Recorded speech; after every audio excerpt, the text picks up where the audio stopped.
Material ఉంది కదా అందరితో, బేసిక్ మెటీరియల్ ఉంది కదా, పర్ఫెక్ట్. సో గైస్ ఈరోజు కాస్టింగ్ బేసిక్ స్టార్ట్ చేయబోతున్నా. సో ఫ్రమ్ జీరో నుంచి వెళ్తాం, స్క్రాచ్ నుంచే స్టార్ట్ చేద్దాం. కాకపోతే కాస్టింగ్ బేసిక్స్ ఇంతకుముందు ఎప్పుడైనా అసలు కాస్టింగ్ అంటే ఐడియా ఉందా? మేబీ ఓల్డ్ స్టూడెంట్స్ వాళ్ళకి అందరూ క్లారిటీ ఉంటుంది, బట్ వాళ్ళు కాకుండా మిగతా వాళ్ళు కూడా వస్తున్నారు. ఎస్ శివాని, ఇంతకుముందు ఎక్కడైనా ఉన్నారు కాస్టింగ్ గురించి ఐడియా ఉందా? Yes Charan. So what is cost? ఏం చెప్తారు కాస్ట్ అంటే? Price means selling price. ఈ selling price and cost of same షూరా? సింపుల్. రైట్ ఆర్ రాంగ్ అనే ఆప్షన్ పెట్టుకోవద్దండి. రైట్ ఆర్ రాంగ్ అనే పాయింట్ కాదు ఇక్కడ మెయిన్ పాయింట్. మనం ఏ విధంగా అనలైజ్ చేయగలుగుతున్నాం అనేది మెయిన్ పాయింట్. ఓకేనా? అది కరెక్ట్ ఆన్సరా రాంగ్ ఆన్సరా అనేది మైండ్లో పెట్టుకోవద్దు. ఒక పాయింట్ ఏదైనా మీ మైండ్లో ఉందంటే అది కమ్యూనికేట్ చేయడానికి ట్రై చేయండి. అది రాంగ్ రైట్ అనవసరం. ఓకేనా? సరే, మీ వర్డ్స్లో మీకు తెలిసిన లాంగ్వేజ్లో కాస్ట్ అంటే ఏంటి? What is cost? ప్రైజ్ అని చెప్పారు, అది ప్రైజా కరెక్టా కదా అని డిస్కస్ చేద్దాం. ప్రైజ్ అనే ఒక ఆన్సర్ వచ్చింది కాబట్టి ప్రైస్ కరెక్టా కదా డిస్కస్ చేద్దాం. ఇంకా cost means demand and supply.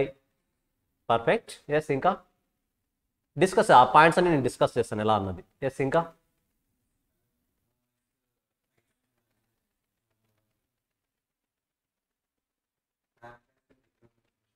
Manufacturing requirement cost. Perfect. ఇంకా మీకు తెలిసింది ఏంటి? ఎస్, ఏ పాయింట్ అయినా పర్లేదు. అది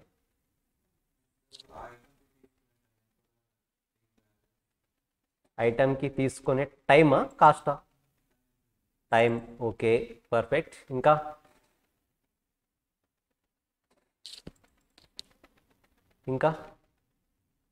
మీకు ఏది అనిపిస్తుంది? Cost means. So guys, cost అంటే ఫస్ట్ నేను క్లారిటీ ఇస్తున్నా. మనము మెయిన్గా ఇక్కడ 2 టైప్స్ ఆఫ్ థింగ్స్ గురించి నేర్చుకుంటాం. ఒకటి ప్రోడక్ట్ గురించి, ఒకటి సర్వీస్ గురించి. మనం ప్రోడక్ట్కి కాస్ట్ ఐడెంటిఫై చేయాలి, యాజ్ వెల్ యాజ్ సర్వీస్కి కూడా కాస్ట్ ఐడెంటిఫై చేయాలి. సో ఇక్కడ పర్టికులర్గా ప్రోడక్టా సర్వీస్ అన్నది పక్కన పెడితే పర్టికులర్గా కాస్ట్ అంటే ఏంటి? ఫర్ ఎగ్జాంపుల్, నేను ప్రోడక్ట్ ఏ అనే ఐటమ్ని ప్రొడ్యూస్ చేయాలి. ప్రోడక్ట్ ఏ అనే ఐటమ్ని ప్రొడ్యూస్ చేయడానికి మనం ఇంకర్ అయ్యే ప్రతి ఎక్స్పెన్స్ కూడా కాస్ట్లో పార్ట్ అవుతుంది. సో మనం ప్రోడక్ట్ ఏని ప్రొడ్యూస్ చేయాలి. ఫర్ ఎగ్జాంపుల్, మొబైల్ మ్యానుఫ్యాక్చర్ చేయాలి. మొబైల్ మ్యానుఫ్యాక్చర్ చేయడానికి మనం ఇంకర్ అయ్యే ప్రతి ఒక్క ఎక్స్పెన్స్ కూడా సో పార్ట్ ఆఫ్ ద కాస్ట్లో వస్తుంది. మరి మీరు చెప్పిన ప్రైస్ ఆన్సర్ కరెక్టా అంటే price means selling price. In జనరల్గా ప్రైస్ అంటే సెల్లింగ్ ప్రైస్. ఎప్పుడైనా సరే మ్యానుఫ్యాక్చర్ అన్నవాడు తనకి ఎంత కాస్ట్ అయితే, ఎంత ఎక్స్పెన్స్ అయితే ఇంకర్ అవుతాడో అంతే వాల్యూకి సేల్ చేస్తాడా, సమ్ ప్రాఫిట్ యాడ్ చేసి సేల్ చేస్తాడా? సో మీరు ఇంకర్ అయిన ఎక్స్పెన్సెస్కి ప్రాఫిట్ యాడ్ చేస్తే అది సెల్లింగ్ ప్రైస్ అవుతుంది. So price is different from cost. ఎందుకు అంటున్నానంటే కాస్ట్ మీన్స్ మనం ఇంకర్ అయ్యే ఎక్స్పెన్సెస్. కాస్ట్ మీన్స్ మనం ఇంకర్ అయ్యే ఎక్స్పెన్సెస్. మనం ఇంకర్ అయిన ఎక్స్పెన్సెస్కి ప్రాఫిట్ కనుక యాడ్ చేస్తే అదేమవుతుంది? Selling price. సో చెప్పండి, ప్రైస్ కాస్ట్ రెండు ఒకటేనా? So definitely not. ఓకేనా? Price is different from cost. But మనం జనరల్ సర్కమ్స్టెన్సెస్లో యాజ్ ఏ కామన్ మ్యాన్కి ఎలా థింక్ చేస్తాం? కాస్ట్ ఎంత, ప్రైస్ ఎంత అని అడుగుతుంటాం. కరెక్టా? ఆ రెండు కూడా ఒకటే నార్మల్ సర్కమ్స్టెన్స్ అయితే. బట్ కాస్టింగ్లో మాత్రం cost is different, selling price is different. So selling ప్రైస్లో ప్రాఫిట్ ఎలిమెంట్ ఉంటుంది, కాస్ట్లో ప్రాఫిట్ ఎలిమెంట్ ఉండదు. ఓన్లీ ఏవి మాత్రమే ఉంటాయి? ఎక్స్పెన్సెస్ మాత్రమే ఉంటాయి. ఓన్లీ ఎక్స్పెన్సెస్ మాత్రమే ఉంటాయి. మనం ఇంకర్ అయ్యే ఎక్స్పెన్సెస్ అన్నింటినీ కూడా క్యుములేటివ్ చేసి సమ్మరైజ్ చేస్తే మనకి టోటల్ కాస్ట్ వాల్యూ వస్తుంది. దానికి ప్రాఫిట్ యాడ్ చేస్తే సెల్లింగ్ ప్రైస్ వస్తుంది. సో ఈరోజు క్లాస్లో జస్ట్ బేసిక్ ఇంట్రడక్షన్స్ చూద్దాం. ఆ బేసిక్ ఇంట్రడక్షన్ తర్వాత స్టెప్ బై స్టెప్ మనము కాన్సెప్ట్లోకి ఎంటర్ అవుదాం. ఓకేనా? So cost, an amount of expenditure incurred for producing the product. ప్రోడక్ట్ని ప్రొడ్యూస్ చేయడానికి మనం ఇంకర్ అయ్యే ఎక్స్పెండిచర్. ప్రోడక్ట్ని ప్రొడ్యూస్ చేయడానికి, నథింగ్ బట్ ప్రోడక్ట్ని మ్యానుఫ్యాక్చర్ చేయడానికి. ఏ ప్రోడక్ట్ అయినా అవ్వచ్చు, అది మీరు ఏ ప్రోడక్ట్ మ్యానుఫ్యాక్చర్ చేసినా సరే ప్రోడక్ట్ని మ్యానుఫ్యాక్చర్ చేయడానికి మనం ఇంకర్ అయ్యే expenses in type of product అయితే, ఇన్ కేస్ ఆఫ్ ప్రోడక్ట్ అయితే. అలా కాకుండా ఇన్ కేస్ ఆఫ్ సర్వీసెస్ అయితే amount of expenditure incurred for providing a service. నువ్వు సర్వీస్ ఇంకర్ అవ్వడానికి ఏదైతే సర్వీస్ ప్రొవైడ్ చేయడానికి ఏదైతే ఎక్స్పెన్సెస్ ఇంకర్ అవుతావో ఆ ఎక్స్పెన్సెస్ అంతా కూడా డెఫినెట్గా కాస్ట్లో యాడ్ చేయాలి. సింపుల్. ప్రోడక్ట్ అయినా సరే సర్వీస్ అయినా సరే మనం కన్సిడర్ చేయాల్సింది ఏంటి, రిలేటెడ్గా మనం ఇంకర్ అయ్యే ఎక్స్పెన్సెస్. ఆ ఎక్స్పెన్సెస్ అన్నింటినీ సమ్మరైజ్ చేస్తే కాస్ట్ వస్తుంది. ఫర్ ఎగ్జాంపుల్ నేను ఒక బెంచ్ని మ్యానుఫ్యాక్చర్ చేయాలి. బెంచ్ని మ్యానుఫ్యాక్చర్ అంటే ఏ కాస్ట్ ఇంకర్ అవుతాను? ఇన్ జనరల్గా నేను లేబర్ కాస్ట్ ఇంకర్ అవుతాను. Labour cost is an expense. Material cost incur అవుతాను. Material cost is an expense. ఆ మెటీరియల్ కాస్ట్ని లేబర్ కాస్ట్ని రెండింటిని యాడ్ చేస్తే నాకు టోటల్ కాస్ట్ వస్తుంది. బట్ నేను యాజ్ ఎ సెల్లర్గా ఆ టోటల్ కాస్ట్కి ఏం యాడ్ చేస్తాను? ప్రాఫిట్ యాడ్ చేసి సెల్లింగ్ ప్రైస్ ఫిక్స్ చేస్తాను. క్లారిటీ వస్తుందా? Selling price is different from cost. So సింపుల్గా కాస్ట్ అంటే expenditure incurred for producing a product or providing a service. అలా కాకుండా కాస్టింగ్ అనే ఒక టర్మాలజీ వస్తుంది మనకి. Cost next step costing. So procedure of ascertaining cost of product being manufactured or services being rendered. దీని meaning ఏంటి? ఇంతకుముందు material cost labour cost add చేయమని చెప్పాం కదా. Material cost, material expenses, labour expenses add చేస్తే total cost వస్తుందన్నాం. మరి material expenses ఎంత యాడ్ చేయాలి? ఇష్టం వచ్చినట్టు యాడ్ చేసేచ్చా? ఒక లాజిక్ ఉండాలి. పర్టికులర్గా ఒక పర్టికులర్ బెంచ్ గురించి మాట్లాడుతున్నాము అంటే పర్టికులర్గా ఆ బెంచ్ కోసం ఎంత కాస్ట్ ఇంకర్ అయ్యాము, ఎంత మెటీరియల్ కాస్ట్ ఇంకర్ అయ్యాం, ఎంత లేబర్ ఎక్స్పెన్సెస్ ఇంకర్ అయ్యాం, పర్టికులర్గా ఐడెంటిఫై చేయాలి కదా. That is costing. Procedure of ascertaining the cost of product being manufactured. Nothing but మనం ఏదైతే ప్రోడక్ట్ మ్యానుఫ్యాక్చర్ చేసామో ఆ ప్రోడక్ట్ కాస్ట్ని ఐడెంటిఫై చేయడం. ఐడెంటిఫికేషన్ అంటే ఎంత వాల్యూ అని. కాస్ట్లో ఏం నేర్చుకుంటాం? జస్ట్ ఎక్స్పెన్సెస్ యాడ్ చేయమంటాం. బట్ ఎంత ఎక్స్పెన్స్ యాడ్ చేయాలనేది కూడా ఇంపార్టెంటే కదా. So that is costing. Next step cost accounting. మనం కాస్ట్ నేర్చుకున్నాం, కాస్టింగ్ నేర్చుకున్నాం, కాస్ట్ అకౌంటింగ్. ఇప్పుడు కాస్ట్ అకౌంటింగ్ అంటే ఏంటి? ఫర్ ఎగ్జాంపుల్ మనం రా మెటీరియల్ కొంటాం. రా మెటీరియల్ అంటే ఫర్ ఎగ్జాంపుల్ ప్రోడక్ట్ని ప్రొడ్యూస్ చేయడానికి మనకు కావాల్సిన ఐటమ్స్ అన్ని కొంటాం. అంటే మనం ఎక్స్పెన్స్ ఇంకర్ అంటే కదా. ఎక్స్పెన్స్ ఇంకర్ అయ్యాను అని రికార్డ్ చేయాలా చేయకూడదా? రికార్డ్ చేయాల్సిన అవసరం ఉందా లేదా? మనం జస్ట్ ఒక బెంచ్ 2 బెంచ్ అయితే పర్లేదు. బట్ యాజ్ ఎ బెంచ్ మ్యానుఫ్యాక్చరర్గా ఆలోచించినప్పుడు నేను పర్ డేకి కొన్ని 1000 బెంచెస్ ఆఫ్ మ్యానుఫ్యాక్చర్ చేస్తాను, కరెక్టా? అలాంటప్పుడు నేను ఎక్స్పెన్సెస్ రికార్డ్ చేయడం అవసరమా? అవసరం లేదు. డెఫినెట్గా రికార్డ్ చేయాలి. ఆ బెంచ్ని సేల్ చేసినప్పుడు నాకు సెల్లింగ్ ప్రైస్ సమ్ వాల్యూ వస్తుంది కదా, రెవెన్యూ సేల్ చేసిన తర్వాత. మరి దాన్ని కూడా రికార్డ్ చేయాలా వద్దా? రికార్డ్ చేయకపోతే ఏమవుతుంది? ఎక్స్పెన్స్ మాత్రమే ఉంటుంది, ఇన్కమ్ ఉండదు నాకు. అవునా కాదా? కాబట్టి డెఫినెట్గా ఎక్స్పెన్స్ని రికార్డ్ చేయాలి, ఇన్కమ్ని రికార్డ్ చేయాలి. ఈ రెండు రికార్డ్ చేసి ఏం చేస్తాం? ఇయర్ ఎండ్ వచ్చిన తర్వాత ఓవరాల్గా నాకు ఇయర్లో టోటల్గా నేను మ్యానుఫ్యాక్చర్ చేసిన బెంచెస్ వల్ల ప్రాఫిట్ వచ్చిందా లాస్ వచ్చిందా ఐడెంటిఫై చేయాలి. అంతే కదా. వాల్యూ పాజిటివ్లో ఉంటే ప్రాఫిట్ వచ్చినట్టు, నెగిటివ్స్లో ఉంటే లాస్ వచ్చినట్టు. నథింగ్ బట్ నేను ఇంకర్ అయిన కాస్ట్ కన్నా రెవెన్యూ ఎక్కువ ఉంది అనుకోండి, ప్రాఫిట్. లేదు నేను ఇంకర్ అయిన కాస్టే ఎక్కువ ఉంది, రెవెన్యూ తక్కువ ఉంది అనుకుంటే లాస్. మరి దీనికి సంబంధించి ఏదో ఒక స్టేట్మెంట్ జనరేట్ చేయాలి కదా. క్యాష్ ఫ్లో స్టేట్మెంట్ అనో, P&L అనో, బ్యాలెన్స్ షీట్ అనో, ఆర్ పీరియాడిక్ రిపోర్ట్స్ ఏమైనా అయితే అవి, బడ్జెట్స్, ఇలాంటివన్నీ జనరేట్ చేయాలి. సో నేను ఇన్కమ్ని రికార్డ్ చేయాలి, ఎక్స్పెన్స్ని రికార్డ్ చేయాలి. ఈ రెండింటిని యూజ్ చేసుకొని రిపోర్ట్స్ జనరేట్ చేయాలి. ఈ వర్క్ అంతా చేసేది కాస్ట్ అకౌంటింగ్. ఈ 3 టైప్స్ ఆఫ్ వర్క్ని చేస్తుంది. Process begin with recording of income and expenditure. ఇన్కమ్ని ఎక్స్పెండిచర్ని రికార్డ్ చేయడంతో స్టార్ట్ అవుతుంది. ఎప్పుడు ఎండ్ అవుతుంది? Ending with preparation of periodical statements or reports. For example నాకు పర్టికులర్గా ఈ మంత్లో, ఏది జనవరి మంత్లో నేను ఎంత కాస్ట్ ఇంకర్ అయ్యానో తెలియాలి, ఎంత రెవెన్యూ ఇంకర్ అయ్యానో తెలియాలి. సో ఈ జనవరి మంత్లో నాకు ప్రాఫిట్ వచ్చిందా లాస్ వచ్చిందా తెలియాలంటే ఫస్ట్ ఇవి రెండు రికార్డ్ చేసినా తెలిసేది నాకు. ఇన్కమ్ అండ్ ఎక్స్పెండిచర్ రికార్డ్ చేయకుండా నేను ప్రాఫిట్ లాస్ ఐడెంటిఫై చేయగలనా? ఐడెంటిఫై చేయలేను. సో ఇన్కమ్ రికార్డ్ చేయాలి, ఎక్స్పెన్స్ రికార్డ్ చేయాలి, యాజ్ వెల్ యాజ్ ఈ రెండింటిని బేస్ చేసుకొని రిపోర్ట్ కనుక జనరేట్ చేయగలిగితే, నేను వాటి మీద ఒక సమ్మరైజ్డ్ రిపోర్ట్ కనుక జనరేట్ చేయగలిగితే నాకు ఓవరాల్గా ప్రాఫిట్ వచ్చిందా లాస్ వస్తుందా తెలుస్తుంది. ఎందుకు చేయాలి ఇవన్నీ మనము? ఫర్ ఎగ్జాంపుల్ మా ఎస్టిమేషన్ ప్రకారం జనవరి మంత్లో ఎక్స్పెన్స్ అంతా కూడా ఒక 1 lakh వరకు ఇంకర్ అవుదాం అనుకున్నా. నా ఎస్టిమేషన్ అది. మ్యాక్సిమం 1 lakh వరకు ఇంకర్ అవ్వచ్చు అనుకున్నా. బట్ 1.5 lakh ఇంకర్ అయ్యాను. అంటే దాని మీనింగ్ ఏంటి? నేను కాస్ట్ని కంట్రోల్ చేయాల్సిన అవసరం ఉందా లేదా? సో అల్టిమేట్గా నేను చేసే పర్పస్ అంతా ఫర్ కంట్రోలింగ్ కాస్ట్. ఒకవేళ నేను అనుకున్న దానికన్నా ఎక్కువ కాస్ట్ ఇంకర్ అవుతుంటే కంట్రోల్ చేయాలి.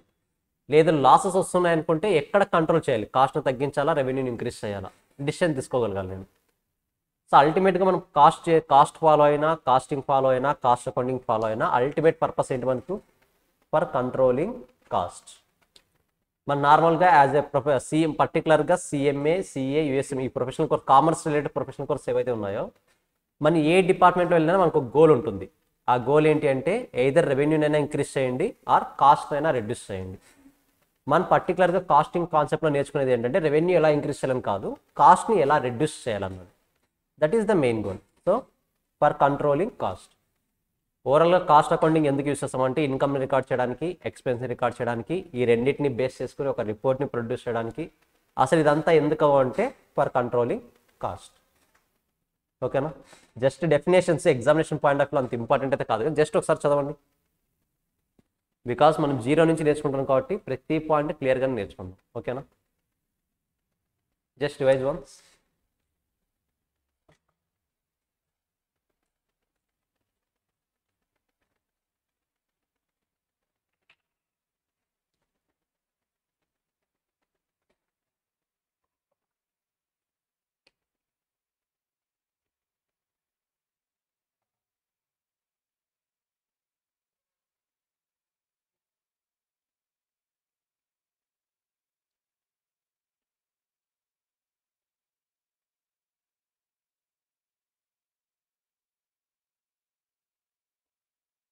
సిఎంఏ వాళ్ళకి కాస్టింగ్ 2 పేపర్స్ ఉంటాయి. గ్రూప్ 1లో ఒక పేపర్, గ్రూప్ 2లో ఒక పేపర్. సిఏ వాళ్ళకి అల్టిమేట్గా ఒక పేపర్ ఉంటుంది. బట్ సిఎంఏ వాళ్ళు ఎందుకు స్పెషల్ 2 పేపర్స్ ఎందుకు? సిఎంఏ వాళ్ళకి మెయిన్ స్పెషలైజేషనే కాస్టింగ్. ఏంటి సిఎంఏ అంటే? Cost and management accountant. So మీరు ఎక్స్పర్ట్ అవ్వాల్సిందే మెయిన్గా కాస్టింగ్లో. మీ స్పెషలైజేషనే కాస్టింగ్ కాబట్టి దాన్ని 2 పార్ట్స్గా డివైడ్ చేసింది. మరి ఫైనల్లో ఇంకా అడ్వాన్స్డ్ లెవెల్ వస్తుంది. ఓకేనా? బట్ సిఏ కోర్స్లో అయితే ఒక పర్సన్ ఆర్టికల్షిప్కి వెళ్తే ఆర్ ఫర్దర్గా నార్మల్గా సర్వే అవ్వాలన్నా కూడా ఏ టైప్ ఆఫ్ ఇన్ఫర్మేషన్ కావాలో ఆ టైప్ ఆఫ్ ఇన్ఫర్మేషన్ మాత్రమే ప్రొవైడ్ చేస్తాడు. వాళ్ళకి ఫైనల్లో మరి అడ్వాన్స్డ్ లెవెల్ వస్తాయి సిఏ వాళ్ళకి. బట్ సిఎంఏ వాళ్ళకైతే ఇంటర్లోనే ఆల్మోస్ట్ అడ్వాన్స్డ్ లెవెల్ వచ్చేస్తుంది. ఓకేనా?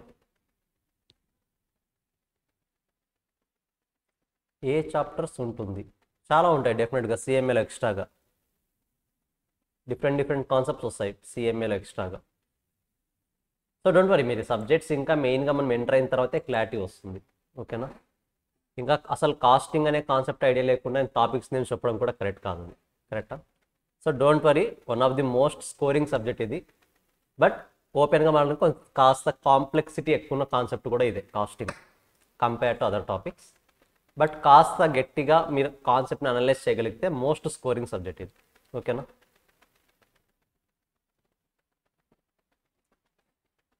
సో ఆబ్జెక్టివ్స్ ఎందుకు, ఈ పర్పస్ ఏంటి, కాస్ట్ అకౌంటింగ్ ఉన్న పర్పస్ ఏంటి? Assignment of cost. ఒక ప్రోడక్ట్ని ప్రొడ్యూస్ చేసాము, ఆ ప్రోడక్ట్ యొక్క కాస్ట్ ఎంతో తెలిస్తే కదా సెల్లింగ్ ప్రైస్ మనం ఫిక్స్ చేయగలం. ప్రోడక్ట్ యొక్క కాస్ట్ తెలియకుండా సెల్లింగ్ ప్రైస్ని ఫిక్స్ చేయగలమా? Is it possible? ప్రోడక్ట్ యొక్క కాస్ట్ తెలియకుండా సెల్లింగ్ ప్రైస్ని ఫిక్స్ చేయగలమా? సెల్లింగ్ ప్రైస్ ఫార్ములా ఏంటి? Cost plus profit equal to selling price. ఈ కాస్ట్ వాల్యూ లేకుండా సెల్లింగ్ ప్రైస్ ఫిక్స్ చేయగలమా? ఫిక్స్ చేయలేము. సో ఫస్ట్ ఆఫ్ ఆల్ మనం కాస్ట్ ఐడెంటిఫై చేయాలి. Ascertainment of cost is the one of the objectives of cost accounting. Determination of selling price. Cost వచ్చిందంటే selling price ఆటోమేటిక్గా వచ్చేస్తుంది. కరెక్టా? Profit add చేస్తే. Cost control, cost reduction. So కొన్ని ప్లేసెస్లో cost మనం ఎస్టిమేషన్ కన్నా ఎక్కువ అవ్వకుండా చూసుకోవాలి. మనం ఎస్టిమేట్ చేసిన దానికన్నా మన బడ్జెట్ కన్నా ఎప్పుడైనా సరే కాస్ట్ అనేది ఇంక్రీజ్ అవ్వకుండా చూసుకోవాలి, దానికన్నా ఎక్కువ అవ్వకుండా చూసుకోవాలి. ఇది ఒక పాయింట్. అయితే ఉన్న కాస్ట్ని రెడ్యూస్ చేయాలి మన మెయిన్ పర్పస్ అది. యాజ్ ఏ కాస్ట్ అకౌంటెంట్స్ అవ్వచ్చు ఆర్ కాస్టింగ్ డిపార్ట్మెంట్లో ఉన్నప్పుడు, కాస్ట్ డిపార్ట్మెంట్లో ఉన్నప్పుడు ఏ ప్రొఫెషన్ అయినా సరే చేయాల్సింది ఏంటి? కాస్ట్ని రెడ్యూస్ చేయడం. ఈ 2 థింగ్స్ కూడా ఈ ఆబ్జెక్టివ్స్లో ఇన్వాల్వ్ అవుతాయి. వస్తుంది దాని డిఫరెన్స్ కూడా వస్తుంది ఫర్దర్గా, మీకు ఫర్దర్ క్లాసెస్లో వస్తుంది. Assignment of profit of each activity. ఎప్పుడైనా సరే ఒక బ్లైండ్ రూల్ గుర్తుపెట్టుకోండి, మనం ఒక యాక్టివిటీ చేస్తున్నాము అంటే డెఫినెట్గా ఆ యాక్టివిటీ వల్ల ప్రాఫిట్ రావాలి. ప్రాఫిట్ వస్తే మాత్రమే యాక్టివిటీని కంటిన్యూ చేయాలి, అదర్వైజ్ కంటిన్యూ చేయాలా? ఏ యాక్టివిటీ అయినా సరే, ఏ వర్క్ అయినా సరే మీరు ప్రాఫిట్ వస్తుంది అంటే మాత్రమే మూవ్ ఆన్ అవ్వండి. కరెక్టా? సో కాస్టింగ్ సబ్జెక్ట్ అంటే డెఫినెట్గా ఎన్జిఓ అయితే కాదు. ఎన్జిఓ అంటే ఐడియా ఉందా? ఎన్పిఓ కూడా అంటారు, non profit organisations, non government organisations. అక్కడ ప్రాఫిట్ అనేది మెయిన్ ఎలిమెంట్ కాదు, బట్ కాస్టింగ్లో మాత్రం ప్రాఫిట్ అనేది main element. So ascertainment of profit of each activity, మీరు ఏ యాక్టివిటీ చేసినా సరే మ్యానుఫ్యాక్చరింగ్ డిపార్ట్మెంట్లో దాని డెఫినెట్గా ఏముండాలి, ప్రాఫిట్ ఉండాలి, దానివల్ల బెనిఫిట్ ఉండాలి మనకు. అప్పుడు మాత్రమే యాక్టివిటీ చేస్తాం, అదర్వైజ్ చేస్తామా, చేయకూడదు. Assisting management in decision making. ఇప్పుడు మనం కొన్ని డిసిషన్స్ తీసుకోవాలి. ఒక ప్రోడక్ట్ని మ్యానుఫ్యాక్చర్ చేయాలా వద్దా, అసలు ఏమైనా డ్రాప్ చేయాల్సిన అవసరం ఉందా, ఒక ఫిక్స్డ్ అసెట్ని కొనాలా వద్దా, లేకపోతే ఉన్నదాన్నే రీప్లేస్ చేయడం బెటరా, రిపేర్ చేయించడం బెటరా, మెయింటెనెన్స్ కాస్ట్ ఎంత ఇంకా రావాలి, సో కొత్తగా ఎంప్లాయీస్ని ఎవరైనా హైర్ చేయాలా వద్దా, ఒకవేళ హైర్ చేస్తే ఎప్పుడు హైర్ చేయాలి, ఇలాంటి చాలా డిసిషన్స్ మనం తీసుకుంటాం ఫ్యూచర్లో. అలాంటి డిసిషన్స్ తీసుకుంటున్నప్పుడు దానికి ఒక బేస్ ఏదో ఒకటి కావాలి కదా. యాజ్ ఎ హ్యూమన్ బీయింగ్గా మనం ఒక బ్రాంచ్ ఇన్ఫర్మేషన్ గుర్తుపెట్టుకోవచ్చు, మరి అలాంటి బ్రాంచ్లో ఒక 100 ఉంటే గుర్తుపెట్టుకుంటారు ప్రతి ఒక్క ఇన్ఫర్మేషన్ని? పాసిబుల్ కాదు. అలాంటప్పుడు అలాంటి ఇన్ఫర్మేషన్ ఎప్పుడైతే డేటా బల్క్గా ఉంటుందో ఆ టైంలో మనకు డిసిషన్ మేకింగ్లో హెల్ప్ అవుతుంది. అంటే డిసిషన్ మేకింగ్కి అవసరమైన కంటెంట్ అంతా ప్రొవైడ్ చేస్తుంది. దానివల్ల డిసిషన్ మేకింగ్ ఈజీ అవుతుందా, కష్టమవుతుందా? ఈజీ అవుతుంది. ఫర్ ఎగ్జాంపుల్ సింపుల్గా దాని మీనింగ్ ఏంటంటే, ఇండియా మొత్తం మీద పాపులేషన్ ఎంత ఉంది అంటే ఇంటింటికి వెళ్ళి కౌంట్ చేసుకొస్తారా మీరు? ఏం చేస్తారు? అవైలబుల్ వెబ్సైట్స్ ఉన్నాయి, కరెక్టా? అంటే డేటా అంతా కలెక్ట్ చేసి ఒక దగ్గర స్టోర్ చేసిన వెబ్సైట్స్ కొన్ని ఉన్నాయి, ఆ విజిట్ చేస్తే సరిపోతుంది. సో సేమ్ కాస్ట్ అకౌంటింగ్ కూడా, నీకు 100 బ్రాంచెస్ ఉంటే 100 బ్రాంచెస్కి వెళ్ళి ప్రతిసారి డోర్ కొట్టి ఇన్ఫర్మేషన్ కనుక్కొని రాలేవు కదా. కాబట్టి డేటా అంతా ఒక దగ్గర ఉంటే మనము ఈజీగా అనలైజ్ చేయగలం. అలాంటి ఇన్ఫర్మేషన్ని ప్రొవైడ్ చేస్తుంది మనకి ఇది objectives. Just one time revise చేయండి.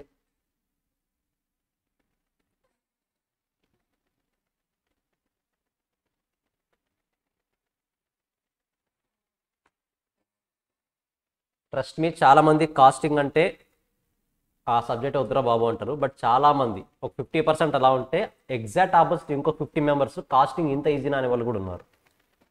So purely concept based, concept clarity ఉందంటే ప్రాబ్లమ్స్ ఈజీ, అదర్వైజ్ స్టార్టింగ్ నుంచి అన్ని వీడియోలు వినాల్సి వస్తుంది మరి. సో దట్స్ వై ఏ రోజు ఆ రోజు కంప్లీట్ చేయండి. హార్డ్లీ 5 to 10 minutes నుంచి ఎక్కువ పడుతుంది రివైజ్ చేయడానికి, ఓకేనా?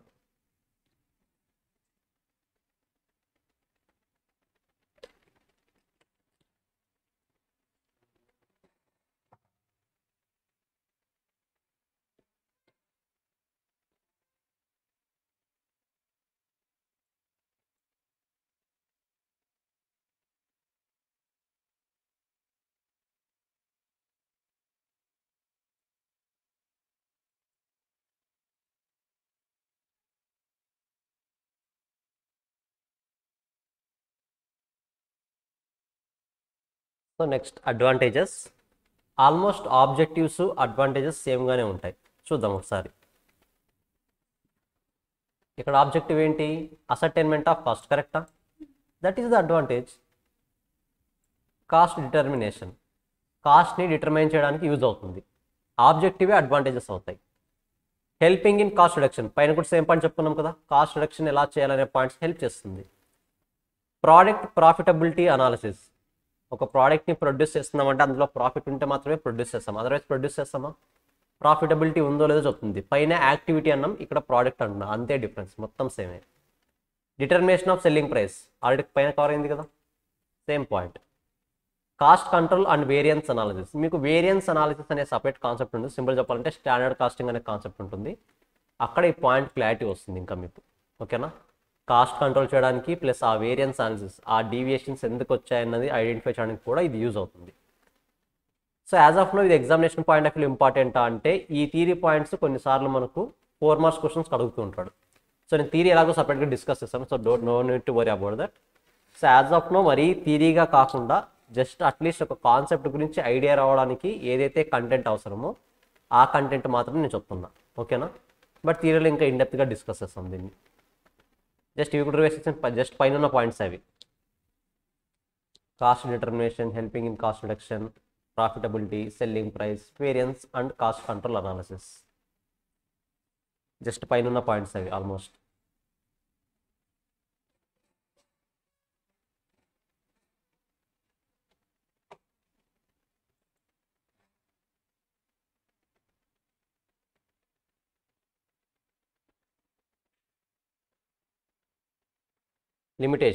లిమిటేషన్స్ అంటే దీనివల్ల ఉన్న నెగిటివ్ పాయింట్స్ ఏంటి, కాస్ట్ అకౌంటింగ్లో ఉన్న నెగిటివ్ పాయింట్స్ ఏంటి, ఆ డిసడ్వాంటేజెస్ ఏంటి. ఎక్స్పెన్సివ్. సో ఎక్స్పెన్స్ పరంగా చాలా కాస్ట్ ఇంకర్ అవ్వాల్సి వస్తుంది. అనుకున్నంత ఈజీగా చాలా సింపుల్గా ఒక బిల్ బుక్ లాగా పెట్టి దాన్ని మెయింటైన్ చేసినంత ఈజీ అయితే దీన్ని కాదు. మాన్యువల్గా మెయింటైన్ చేసినంత ఈజీ అయితే కాదు, డెఫినెట్గా హెవీ ఎక్స్పెన్స్ అవుతుంది. Requirement of reconciliation. So guys నాకు ఇక్కడ క్లారిటీ కావాలి. మనం ఆల్రెడీ బ్యాలెన్స్ షీటు అవన్నీ కూడా అకౌంట్తో ప్రిపేర్ చేస్తాం కదా, P&L అకౌంట్, బ్యాలెన్స్ షీట్ అవన్నీ కూడా. మరి అసలు కాస్టింగ్ అనే కాన్సెప్ట్ ఎందుకు అంతప్పుడు? అకౌంట్స్ అనే కాన్సెప్ట్ ఉన్నప్పుడు కాస్టింగ్ అనే కాన్సెప్ట్ ఎందుకు? ఓకే, మీరు అకౌంట్స్లో చేసే ఇన్ఫర్మేషన్స్ ఏవైతే ఉన్నాయో, అకౌంట్స్లో ఏవైతే ప్రిపేర్ చేస్తారు స్టేట్మెంట్స్ అన్నీ కూడా సింపుల్గా మీరు ఐడెంటిఫై చేసేది ఇయర్ ఎండ్ తర్వాత ప్రాఫిట్ వచ్చిందా, లాస్ వచ్చిందా, ఎన్ని అసెట్స్ ఉన్నాయి, ఎన్ని లైబిలిటీస్ ఉన్నాయి, ఆ ఇన్ఫర్మేషన్ని కనుక్కోవడానికి అకౌంట్స్ని ఫాలో అవుతారు. బట్ కాస్ట్ అకౌంటింగ్లో మీరు ఫాలో అయ్యేది మొత్తం కూడా డిసిషన్ మేకింగ్ కోసం. మీరు కాస్టింగ్లో ప్రిపేర్ చేసే ఏ రిపోర్ట్ అయినా సరే బయట ఎక్కడ మీకు కనిపించదు. ఫర్ ఎగ్జాంపుల్ బ్యాలెన్స్ షీట్ ఉంది, బ్యాలెన్స్ షీట్ కంపెనీస్ పబ్లిష్ చేస్తాయి చేయవా? చేస్తాయి, because it is external report. But కాస్టింగ్లో మీరు ఫాలో అయ్యే ప్రతి రిపోర్ట్ కూడా ఇంటర్నల్ రిపోర్ట్, బయట ఎక్కడ కనిపించదు మీకు. Only management within the organization decision తీసుకోవడానికి మాత్రమే యూజ్ చేస్తారు. సో బాగా గుర్తుపెట్టుకోండి, costing is for decision making, accounts is for to know the profit or loss. ఓకేనా, ఆ క్లారిటీ ఉండాలి. సో రికన్సిలేషన్ అనే కాన్సెప్ట్ ఎందుకు వస్తుంది? నేను సేమ్ ఎక్స్పెన్సెస్ని కాస్ట్ బుక్స్తోనే రికార్డ్ చేస్తాను, అకౌంట్స్ బుక్స్తోనే రికార్డ్ చేస్తాను, కరెక్టా? But due to some issues, ఎందుకంటే కాస్ట్లో కొన్ని రూల్స్ ఫాలో అయ్యి ఎక్స్పెన్స్ని రికార్డ్ చేస్తాను, అకౌంట్స్లో కొన్ని రూల్స్ ఫాలో అయ్యి ఎక్స్పెన్స్ని రికార్డ్ చేస్తాను. ఫర్ ఎగ్జాంపుల్ కాస్టింగ్లో మోస్ట్ ఆఫ్ ది కేసెస్ నేను క్యాష్ బేసిస్ ఫాలో అవుతాను. Cash basis, accrual basis idea ఉందా? ఇంతవరకు ఎప్పుడైనా విన్నారా? అక్రూయల్ బేసిస్ మీన్స్ నాకు క్యాష్ వచ్చినా రాకపోయినా సేల్ జరిగిందా, సేల్ అని రికార్డ్ చేసేస్తాను. నథింగ్ బట్ ఇన్కమ్ని ఇప్పుడే రికగ్నైజ్ చేసేస్తాను. బట్ క్యాష్ బేసిస్లో ఎప్పుడు రికగ్నైజ్ చేస్తాను? క్యాష్ వచ్చినప్పుడు మాత్రమే రికగ్నైజ్ చేస్తాను. ఫర్ ఎగ్జాంపుల్ డిసెంబర్లో సేల్ జరిగింది నాకు, ఫర్ ఎగ్జాంపుల్ మార్చ్లో అనుకుందాం, మార్చ్లో సేల్ జరిగింది. సో అకౌంట్స్లో ఎప్పుడు సేల్ జరిగినట్టు చూపిస్తాను? మార్చ్లోనే చూపిస్తాను. దానికి సంబంధించి అమౌంట్ ఏప్రిల్లో వచ్చింది క్యాష్ నాకు. సో ఇప్పుడు క్యాష్ అకౌంట్స్లో ఎప్పుడు చూపిస్తాను? నేను ఏప్రిల్లో వచ్చినట్టు చూపిస్తాను. నేను 31 మార్చ్ రోజున కాస్ట్ అకౌంట్సింగ్ ప్రకారం ప్రాఫిట్స్ ఎంత, ఫినాన్షియల్ అకౌంట్స్ ప్రకారం ప్రాఫిట్స్ ఎంత అని చూస్తే సేమ్ ఉంటాయి, డిఫరెంట్ ఉంటాయి? ఇప్పుడు డిఫరెంట్ ఉంటాయి, ఎందుకంటే అకౌంట్స్లో ఆల్రెడీ సేల్ జరిగినట్టు చూపించేశాను. బట్ కాస్టింగ్లో జరిగింది అసలు జరగలేదు, ఎప్పుడు క్యాష్ వచ్చినప్పుడు మాత్రమే సేల్ అవుతుంది. సో డిఫరెన్స్ వస్తుంది కదా. ఈ డిఫరెన్స్ ఎందుకు వచ్చింది అన్నది ఐడెంటిఫై చేయాలి నేను, ఒక బిగ్గెస్ట్ హెడ్ఏక్ నాకు, కరెక్టా? So that is called reconciliation. Profit as per cost accounts and financial records are always difference. ఎందుకంటే అకౌంట్స్లో నేను అకౌంటింగ్ స్టాండర్డ్స్ ఫాలో అయ్యి రికగ్నైజ్ చేస్తాను ఇన్కమ్ కానీ ఎక్స్పెన్స్ కానీ. బట్ కాస్టింగ్లో కాస్ట్ అకౌంటింగ్ స్టాండర్డ్స్ ఫాలో అవుతాం, డిఫరెంట్గా చెప్తాను. అందులో one of the example accrual concept, cash concept. కొన్నిసార్లు accounts depreciation SLM method follow అవ్వమంటారు, స్ట్రైట్ లైన్ మెథడ్. ఇక్కడ WDV మెథడ్ ఫాలో అవుతాడు. అంటే డిప్రిషియేషన్ ఎక్స్పెన్స్ అప్పుడు సేమ్ ఉంటుందా, డిఫరెంట్ ఉంటుందా? Depreciation expenses 2 different methods follow అయినప్పుడు సేమ్ వాల్యూస్ వస్తాయి, డిఫరెంట్ వాల్యూస్ వస్తాయి? Different values. అకౌంట్స్లో ఒక వాల్యూ చూపిస్తుంది ఎక్స్పెన్స్ పరంగా, కాస్ట్ అకౌంట్లో ఒక వాల్యూ చూపిస్తుంది. సో దీన్ని కూడా రికన్సైల్ చేయాల్సి వస్తుంది. రికన్సిలేషన్ చేయడం అంత ఈజీ అయితే కాదు. సో డెఫినెట్గా అది మనకు ఒక negative factor. Duplication of work. Same వర్క్ని 2 టైప్స్ రికార్డ్ చేస్తున్నాను లేదా? అకౌంట్స్లో రికార్డ్ చేస్తున్నాను, కాస్టింగ్లో రికార్డ్ చేస్తున్నాను. It's a duplication of work. Inefficiency. కాస్టింగ్లో మనం తీసుకునే మేజర్ డిసిషన్స్ అవ్వచ్చు, మనం తీసుకునే అజంప్షన్స్ అవ్వచ్చు, మోస్ట్ ఆఫ్ ది కేసెస్ ఇన్యాక్యురేట్గా తీసుకుంటాం. ఇన్ఎఫిషియన్సీ అనేది పర్ఫెక్ట్గా ఉండదు. బికాస్ మనం కాస్టింగ్లో తీసుకునే ప్రతి ఫ్యాక్టర్, ప్రతి ఫ్యాక్టర్ కాదు, ఆల్మోస్ట్ అన్నీ కూడా ఎస్టిమేషన్సే, రియాలిటీ అయితే కాదు. జస్ట్ గెస్ చేస్తాం, బట్ ఒక ప్రాపర్ వేలోనే గెస్ చేస్తాం. ఇష్టం వచ్చినట్టు గెస్ చేయము, ఒక ప్రాపర్ వే, ఒక లాజిక్తోనే గెస్ చేస్తాం. కానీ గెస్ అనేది ఎప్పుడు 100% కరెక్ట్ అవుతుందని షూరిటీ ఇవ్వగలరా? మీరు గ్యారంటీ ఇవ్వగలరా? ఇవ్వలేము. కాబట్టి ఇన్ఎఫిషియన్సీ అనేది ఎక్కువ ఉంటుంది కాస్ట్ అకౌంటింగ్లో ఎప్పుడైనా. కానీ గుర్తుంటాయి limitations. One of the most important theory question in examination point of view. Limitations అవ్వచ్చు, ఆబ్జెక్టివ్స్ అవ్వచ్చు, అడ్వాంటేజెస్ అవ్వచ్చు, 3 కూడా examination point of view important questions. But theory part సపరేట్గా డిస్కస్ చేద్దాం. మరి యాజ్ ఆఫ్ నా ఈరోజు మనం నేర్చుకుంటున్న కాన్సెప్ట్ ఏంటి? ఓన్లీ ఒక బేసిక్ అవేర్నెస్ రావడం కోసం అంటే కాస్టింగ్ అంటే ఏంటనేది జస్ట్ ఒకసారి రివర్స్ చేయండి.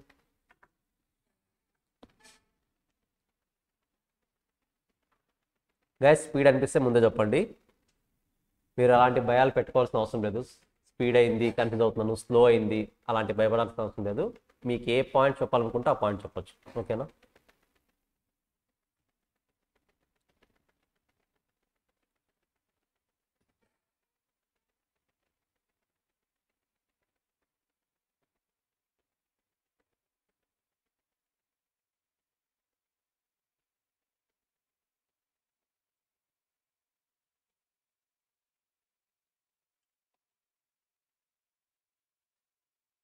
సో ఇది యాజ్ ఆఫ్ మనం డిస్కస్ చేసింది జస్ట్ కాస్టింగ్కి సంబంధించిన బేసిక్ థియరీ. ఇప్పుడు ఇంకా మెయిన్ కాన్సెప్ట్లోకి ఎంటర్ అవుతున్నా. అసలు ఏంటి కాస్టింగ్ అనేది?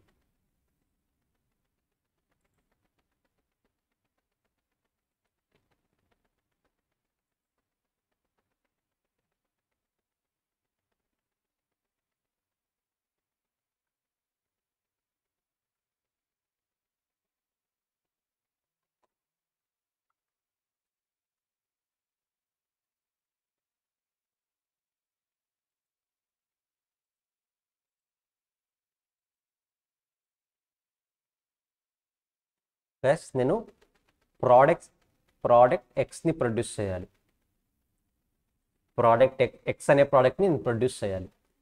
ఎక్స్ అనే ప్రోడక్ట్ని ప్రొడ్యూస్ చేయాలంటే నాకు రా మెటీరియల్ ఏ కావాలి. అంటే ఏ అనే రా మెటీరియల్ని యూజ్ చేసి నేను ఎక్స్ అనే ప్రోడక్ట్ని ప్రొడ్యూస్ చేస్తాను.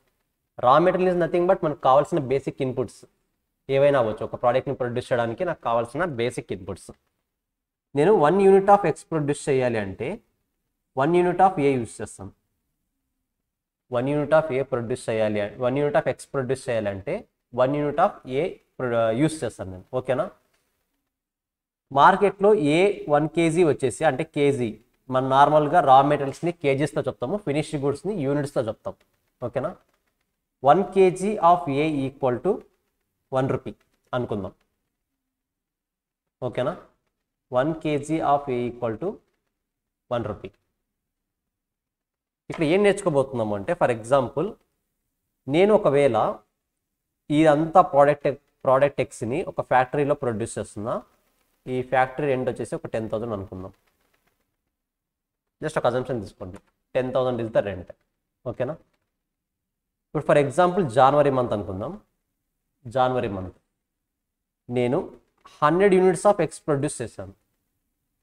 100 యూనిట్స్ ఆఫ్ ఎక్స్ ప్రొడ్యూస్ చేశాను. నేను 100 యూనిట్స్ ఆఫ్ ఎక్స్ ప్రొడ్యూస్ చేశానంటే ఎన్ని కేజీస్ ఏ యూజ్ చేసి ఉంటాను? అంతే కదా? 100 యూనిట్స్ ఆఫ్ ఎక్స్ ప్రొడ్యూస్ చేశాను అంటే ఎన్ని kgs of raw material use చేస్తుంటాను? 100 కేజీస్. ఎందుకంటే ఒక యూనిట్కి 1 కేజీ కదా. సో కాస్ట్ ఎంత ఇంకా ఉంటాను నేను? 100 into 1 rupee, 100 rupees. So each KG 1 rupee కదా. సో గైస్ సింపుల్, నేను ఎక్స్ని 100 యూనిట్స్ ప్రొడ్యూస్ చేశాను. నేను 1 యూనిట్ ఆఫ్ ఎక్స్ ప్రొడ్యూస్ చేయాలంటే 1 kg ఆఫ్ ఏ కావాలి. కాబట్టి 100 kgs యూజ్ చేశాను. 100 kgs ఇది. Each one 1 rupee. So total value ఎంత వస్తుంది? 100 రూపీస్. కరెక్టా? ఫిబ్రవరిలో 200 యూనిట్స్ ప్రొడ్యూస్ చేశాను. ఎక్స్ 200 యూనిట్స్ ప్రొడ్యూస్ చేశాను అంటే ఎన్ని కేజీస్ యూజ్ చేస్తుంటాను? 200 కేజీస్. ఒక్కో యూనిట్కి 1 కేజీ కదా. ఇంటూ ఈచ్ కేజీ 1 రూపీ, కాబట్టి 200 rupees. Next March 300 units produce చేశాను. 300 వద్దు, 500 రాద్దాం. మార్చ్ 500 యూనిట్స్ ప్రొడ్యూస్ చేశాను. సో 500 యూనిట్స్ ప్రొడ్యూస్ చేస్తే ఎన్ని కేజీస్ యూజ్ చేస్తాను ఇప్పుడు? 500 into each KG 1 rupee. So ఓవరాల్గా 500. ఇదో క్లారిటీ ఉంది కదా. ఇప్పుడు ఇదే జనవరికి నేను రెంట్ ఎంత పే చేస్తా? 10,000 రెంట్. 10,000. ఫిబ్రవరికి ఎంత పే చేస్తా? 10,000. మార్చ్కి ఎంత పే చేస్తా? 10,000. ఎందుకు అడుగుతున్నాయి క్వశ్చన్? ఒకసారి బాగా అబ్జర్వ్ చేయండి. నేను ప్రొడ్యూస్ చేసింది 100 యూనిట్స్ అయినా అవ్వచ్చు, 200 యూనిట్స్ అయినా అవ్వచ్చు, 500 యూనిట్స్ అయినా అవ్వచ్చు, అసలు ప్రొడ్యూస్ చేయకపోవచ్చు. డెఫినెట్గా రెంట్ అనేది పే చేయాల్సిందే. కరెక్టా? సో నంబర్ ఆఫ్ యూనిట్స్తో ఇది ఏమైనా సంబంధం ఉందో దీనికి? No. That's why it is called fixed cost.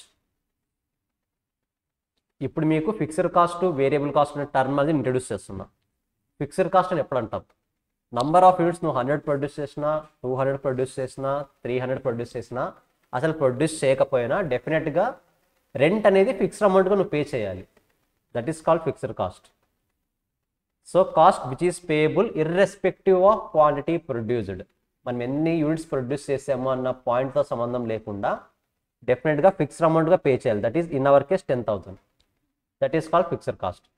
మరి వేరియబుల్ కాస్ట్ని ఎలా ఐడెంటిఫై చేయాలి? సో నేను 100 యూనిట్స్ ప్రొడ్యూస్ చేసినప్పుడు నాకు ఇక్కడ టోటల్ వాల్యూ ఎంత వచ్చింది? 100. 200 యూనిట్స్ ప్రొడ్యూస్ చేసినప్పుడు టోటల్ కాస్ట్ ఎంత అయింది? 200. 500 యూనిట్స్ ప్రొడ్యూస్ చేసినప్పుడు టోటల్ కాస్ట్ ఎంత అయింది? 500. నథింగ్ బట్ మీరు నంబర్ ఆఫ్ యూనిట్స్ ఇంక్రీజ్ చేస్తుంటే టోటల్ కాస్ట్ ఏమవుతుంది? ఇంక్రీజ్ అవుతుంది.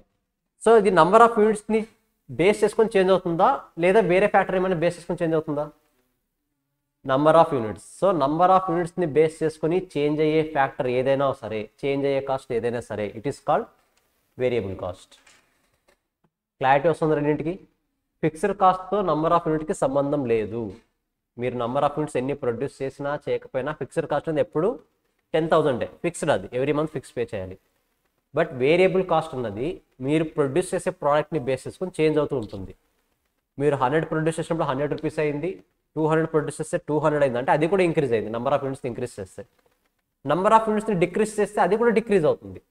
సో నంబర్ ఆఫ్ యూనిట్స్ని బేస్ చేసుకుని చేంజ్ అయ్యే ఫ్యాక్టర్ ఏదైనా ఉందా అంటే that is called variable cost. First ఈ పాయింట్ క్లియరా? ఫిక్స్డ్ కాస్ట్ని వేరియబుల్ కాస్ట్ సెగ్రిగేట్ చేయగలుగుతున్నారా? ఏ పాయింట్ అయినా సరే, ఏ మ్యానుఫ్యాక్చరింగ్ డిపార్ట్మెంట్ అయినా సరే నంబర్ ఆఫ్ యూనిట్స్ని బేస్ చేసుకుని కాస్ట్ చేంజ్ చేయాల్సి వస్తూ ఉందా? It is called variable cost. అసలు నంబర్ ఆఫ్ యూనిట్స్ సంబంధమే లేదు, అసలు ఆ దగ్గరలో కూడా ఉండదు అనుకుంటే it is called fixed cost. First ఈ పాయింట్ క్లియర్గా ఉంది sir, fixed cost variable cost అనే క్లారిటీ ఉంది అంటే దీన్ని ఫిక్స్డ్ కాస్ట్ వేరియబుల్ కాస్ట్ ఇంకాస్త ఎలాబరేట్ చేస్తాం. యాజ్ ఆఫ్ ఇప్పటికి ఏమైనా డౌట్స్ ఉన్నాయా? What is fixed cost, what is variable cost అనేది? షూర్ కదా? నౌ ఒకసారి చూడండి. ఇప్పుడు నేను డిస్కస్ చేసింది ఏంటి అంటే కాస్ట్లో 2 టైప్స్ ఉంటాయి, ఫిక్స్డ్ కాస్ట్, వేరియబుల్ కాస్ట్. ఇది క్లియర్ కదా? ఫిక్స్డ్ కాస్ట్ అంటే నంబర్ ఆఫ్ యూనిట్స్తో బేస్ అయ్యేదా, బేస్ అవనిదా? బేస్ అయ్యేదా, అవనిదా? అవనిది. Variable cost means number of యూనిట్స్ని బేస్ చేసుకొని చేంజ్ అయ్యేది. ఇప్పుడు ఇందులో కూడా ఇంకాస్త ఎలాబరేట్ చేయాలి. ఫిక్స్డ్ కాస్ట్ ఏమవుతుంది, వేరియబుల్ కాస్ట్ ఏమవుతుంది అనేది. ఫర్ ఎగ్జాంపుల్ ఇందులో 2 పార్ట్స్ డివైడ్ చేస్తున్నాం. మరి ఏంటి? ఫిక్స్డ్ కాస్ట్ ఇన్ టోటల్ ఏమవుతుంది, ఫిక్స్డ్ కాస్ట్ పర్ యూనిట్ ఏమవుతుంది, అంటే ఈచ్ యూనిట్ని కన్సిడర్ చేసినప్పుడు ఏమవుతుంది. వేరియబుల్ కాస్ట్ ఇన్ టోటల్ ఏమవుతుంది, వేరియబుల్ కాస్ట్ పర్ యూనిట్ ఏమవుతుంది. ఎలా ఐడెంటిఫై చేయాలి? Fixed cost in total nothing but total fixed cost same ఉంటుందా, చేంజ్ అవుతుందా? సేమ్ ఉంటుంది. కాబట్టి ఇట్ ఈస్ ఆల్వేస్ కాన్స్టాంట్. మీరు ఏమని చూసినా సరే 10,000 10,000 10,000 అలాగే ఉంటుంది. కరెక్టా?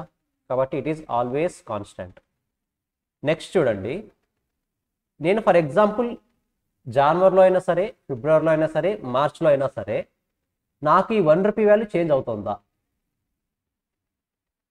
1 రూపీ చేంజ్ అవుతుందా? Nothing but this is called variable cost per unit. అంటే raw material is the variable cost. నేను ఎక్కువ ప్రోడక్ట్స్ ప్రొడ్యూస్ చేయాలంటే రా మెటీరియల్ ఎక్కువ యూస్ చేయాలి. కరెక్టా? మరి రా మెటీరియల్ మీద ఇంకర్ అయ్యే కాస్ట్ నువ్వు ఎన్ని యూనిట్స్ ప్రొడ్యూస్ చేసినా సరే చేంజ్ అవుతుందా? ఎప్పుడు 1 రూపీనే ఉంటుంది. చేంజ్ అవుతుందా? ఫర్ ఎగ్జాంపుల్ ఇక్కడ ఏప్రిల్లో నువ్వు 10,000 యూనిట్స్ ప్రొడ్యూస్ చేసావు. అప్పుడు క్యాలిక్యులేషన్ ఏమని చేస్తారు మీరు? 10,000 ఇంటూ 1. మీరు అబ్జర్వ్ చేస్తే ఎక్కడైనా సరే 1 చేంజ్ అవుతుందా? చేంజ్ అవ్వదు. So that is called variable cost per unit. Per unit ఏంటి అనేది it is also constant. Variable cost per unit is also constant. మరి ఫిక్స్డ్ కాస్ట్ పర్ యూనిట్ ఏమవుతుంది, వేరియబుల్ కాస్ట్ ఇన్ టోటల్ ఏమవుతుంది? Variable cost in total అంటే ఇది. 100, 200, 500 కాన్స్టెంట్గా ఉంటుందా, change అవుతుందా? నంబర్ ఆఫ్ యూనిట్స్ ఇంక్రీజ్ చేస్తే అది కూడా చేంజ్ అవుతుంది. కాబట్టి variable cost in total changes. ఎలా చేంజ్ అవుతుంది? నేను నంబర్ ఆఫ్ యూనిట్స్ని ఎక్కువ ప్రొడ్యూస్ చేస్తే కాస్ట్ ఏమవుతుంది? వేరియబుల్ కాస్ట్ చేంజ్ అవుతుందా? ఇలా ఇంక్రీజ్ అవుతుందా, డిక్రీజ్ అవుతుందా? ఇంక్రీజ్ అవుతుంది. నంబర్ ఆఫ్ యూనిట్స్ తక్కువ ప్రొడ్యూస్ చేస్తే డిక్రీజ్ అవుతుంది. నథింగ్ బట్ డైరెక్ట్ ప్రపోర్షన్ చెప్పొచ్చా? డైరెక్ట్ రిలేషన్లో చేంజ్ అవుతుందని చెప్పొచ్చా? Nothing but number of units increase అయితే టోటల్ వేరియబుల్ కాస్ట్ ఇంక్రీజ్ అవుతుంది, డిక్రీజ్ అవుతే టోటల్ వేరియబుల్ కాస్ట్ డిక్రీజ్ అవుతుంది. ఇంకా అల్టిమేట్గా మిగిలింది మనకు ఫిక్స్డ్ కాస్ట్ పర్ యూనిట్. ఇది ఎలా వస్తుంది? సో మన రెంట్ ఎంత? 10,000. నాకు ఫిక్స్డ్ కాస్ట్ పర్ యూనిట్ కావాలి అంటే total rent divide by number of units. For example first జాన్వరిలో చూడండి 100 యూనిట్స్ ప్రొడ్యూస్ చేశాను. ఎంత వస్తుంది? 1000. 1000 100? 100 వెయిట్ 100 కరెక్టా? సెకండ్ మంత్ జనవరి, ఫిబ్రవరి చూద్దాం. సేమ్ 10,000 రెంట్ పే చేశా, కానీ ఎన్ని యూనిట్స్ ప్రొడ్యూస్ చేశాను ఇప్పుడు? 200 యూనిట్స్ ప్రొడ్యూస్ చేశాను. అంటే పర్ హెడ్ ఎంత వస్తుంది అప్పుడు? 50. తర్వాత మార్చ్లో 10,000 రూపీస్ రెంట్ పే చేశాను. ఎన్ని యూనిట్స్ ప్రొడ్యూస్ చేశాను ఇప్పుడు? 500. అంటే పర్ హెడ్ ఎంత వస్తుంది? 20. నథింగ్ బట్ జనవరి నుంచి ఫిబ్రవరి, ఫిబ్రవరి నుంచి మార్చ్ నంబర్ ఆఫ్ యూనిట్స్ ఏం చేస్తున్నాను నేను? ఇంక్రీజ్ చేస్తున్నా, కరెక్టా? మరి ఫిక్స్డ్ కాస్ట్ పర్ యూనిట్ ఏమవుతుంది చూడండి. Fixed cost per unit decrease అవుతుంది. నథింగ్ బట్ నంబర్ ఆఫ్ యూనిట్స్ని ఇంక్రీజ్ చేస్తూ ఉంటే fixed cost per unit reduce అవుతుంది. మరి ఏ రిలేషన్ అని చెప్పొచ్చు? ఫస్ట్ చేంజ్ అవుతుందా అవ్వట్లేదా? చేంజ్ అవుతుంది, బట్ ఏ రిలేషన్లో? Indirect relationship. క్లారిటీ వస్తుందా? సో ఇప్పుడు మనం నేర్చుకున్న ఈ కాన్సెప్ట్ స్క్రీన్ మీద ఏదైతే మీకు కనిపిస్తుందో, fixed cost, variable cost. Fixed cost in total ఏంటి, పర్ యూనిట్ ఏంటి, వేరియబుల్ కాస్ట్ ఇన్ టోటల్ ఏంటి, పర్ యూనిట్ ఏంటి, ఈ కాన్సెప్ట్నే కాస్ట్ బిహేవియర్ అంటాం. ఈ కాన్సెప్ట్నే కాస్ట్ బిహేవియర్ అంటారు. ట్రస్ట్ మీ, ఒక్క ఈ చార్ట్ మీదే మనకు కాస్టింగ్ మొత్తం ఆల్మోస్ట్ 50% సిలబస్ బేస్ అయి ఉంటుంది. Costing both papers, USA CMA వాళ్ళకైతే బోత్ పేపర్స్, సిఏ వాళ్ళకైతే ఆ ఉన్న ఒక్క పేపర్లో కూడా అట్లీస్ట్ 50% ఈ ఒక్క చార్ట్ మీద డిపెండ్ అవుతుంది. మీరు ఏది కాన్స్టెంట్ ఉంటుంది, ఏది చేంజ్ అవుతుంది అన్న క్లారిటీ కనుక లేకపోతే డెఫినెట్గా ప్రాబ్లమ్స్ అనేవి కన్ఫ్యూజ్ అవుతాయి, డిఫరెంట్ ఆన్సర్స్ వస్తాయి. ఓకేనా? సో వన్స్ ఇది రివైజ్ చేయండి, ఎగ్జాంపుల్స్ గుర్తుపెట్టుకోండి చాలు. ఫిక్స్డ్ కాస్ట్ ఇన్ టోటల్ మన దాంట్లో వాల్యూ ఎంత? మన దాంట్లో వాల్యూ ఎంత? 10,000, కరెక్టా? వేరియబుల్ కాస్ట్ పర్ యూనిట్ మన దాంట్లో వాల్యూ ఎంత? 1 రూపీ, కరెక్టా? Variable cost in total change అవుతుంది డెఫినెట్గా. ఎలా చేంజ్ అవుతుంది? నంబర్ ఆఫ్ యూనిట్స్ని ఇంక్రీజ్ చేస్తే కాస్ట్ కూడా ఇంక్రీజ్ అవుతుంది. ఇక్కడ చూడండి, నేను 100 యూనిట్స్ నుంచి 200కి ఇంక్రీజ్ చేశాను అనుకోండి, కాస్ట్ కూడా 100 నుంచి 200కి ఇంక్రీజ్ అయింది. సేమ్ అలాగే 200 to 500 ఇంక్రీజ్ చేస్తే టోటల్ కాస్ట్ కూడా 200 to 500 ఇంక్రీజ్ అయింది. So it changes. సేమ్ అలాగే fixed cost per unit, number of యూనిట్స్ని ఇంక్రీజ్ చేసే కొద్దీ ఆటోమేటిక్గా fixed cost per unit reduce అవుతుంది. డెఫినెట్గా చేంజ్ అవుతుంది, బట్ ఎలా చేంజ్ అవుతుంది? డైరెక్ట్ రిలేషన్, ఇన్వర్స్ రిలేషన్, అది కూడా గుర్తుండాలి. So this is the main concept of cost behaviour. ఇప్పుడు మనం ఏ డిస్ప్లే చేసిన చార్ట్ని కాస్ట్ బిహేవియర్ అంటాం. జస్ట్ ఒకసారి చదవండి, ఎప్పుడైనా సరే గుర్తుండాలి ఇవి. కన్ఫ్యూజ్ మాత్రం అవ్వకూడదు. అలా అని చెప్పేసి బ్యాడ్ చేయొద్దు. స్టోరీ గుర్తుపెట్టుకోండి, చెప్పుకునే ఎగ్జాంపుల్స్ గుర్తుపెట్టుకోండి. Rent in fixed cost in total, example rent in total ఉన్నప్పుడు రెంట్ ఎప్పుడు ఎలాగ పే చేయాలి? కాన్స్టెంట్గానే పే చేస్తాం, కరెక్టా? So it is always constant. Fixed cost per unit డెఫినెట్గా చేంజ్ అవుతుంది. ఒకటి కాన్స్టెంట్ ఉందంటే డెఫినెట్గా ఇంకొకటి ఏమవుతుంది? చేంజ్ అవుతుంది. బట్ ఆ డైరెక్ట్ రిలేషనా, ఇన్వర్స్ రిలేషన్ అన్నది మీరు ఎగ్జాంపుల్ చూస్తే క్లారిటీ వస్తుంది. సేమ్ అలాగే variable cost per unit, for example raw material KG cost ఎంత? 1 రూపీ. నువ్వు ఎన్ని కేజీస్ ప్రొడ్యూస్ చేసినా సరే, ఎన్ని యూనిట్స్ ప్రొడ్యూస్ చేసినా సరే, అది ఏమైనా చేంజ్ అవుతుందా? చేంజ్ అవ్వదు. కాబట్టి అది always constant. But fixed variable cost in total అనేది చేంజెస్. ఎలా చేంజ్ అవుతుంది? నువ్వు నంబర్ ఆఫ్ యూనిట్స్ని ఇంక్రీజ్ చేస్తే అది ఇంక్రీజ్ అవుతుంది, డిక్రీజ్ చేస్తే అది కూడా డిక్రీజ్ అవుతుంది. ఓకేనా? జస్ట్ ఒకసారి చదవండి. మోస్ట్ ఇంపార్టెంట్ బేసిక్ కాన్సెప్ట్ ఇది కూడా, మరి హై ఎండ్ టాపిక్ అయితే కాదు, బేసిక్ కాన్సెప్ట్ ఓన్లీ ఇది. సో ఒక్కసారి రివైజ్ చేయండి దాన్ని బాగా.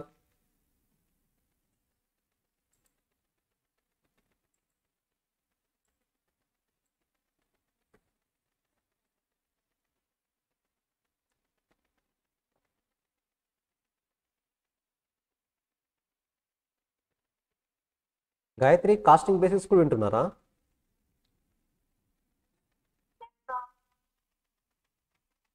మీ డెడికేషన్. సారీ, క్లాస్ లేదా వేరేది? మీ డెడికేషన్ మెచ్చుకోవాలి. ఇంకా మన వాళ్ళు ఉన్నారు ఇక్కడే.